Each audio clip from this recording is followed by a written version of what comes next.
பாதுகாப்பற்ற சூழ்நிலை காணப்படுகிறதா?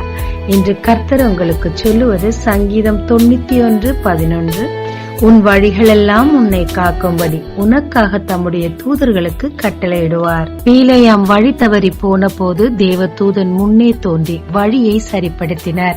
இயேசு கிறிஸ்துவை கொல்ல ராஜா திட்டமிட்டிருக்கிறார் என்று தூதன் மூலமாக எச்சரித்து அவருடைய வழியை மாற்றியமைத்தார். நமக்கு விரோதமாக பாளையமே இறங்கி இருந்தாலும் தூதர்கள் அந்த சத்துருக்களை துரத்துவார்கள் என்று வேதம் சொல்லுதுங்க.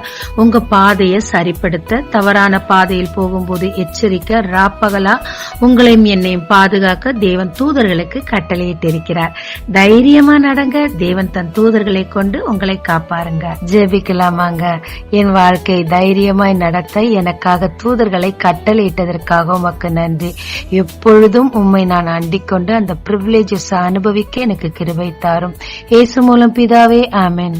இயேசு கிறிஸ்துவின் நாமத்தில் இந்த நாளில் உங்களை ஆசீர்வதிக்கும் ஜீசஸ் விஷன்.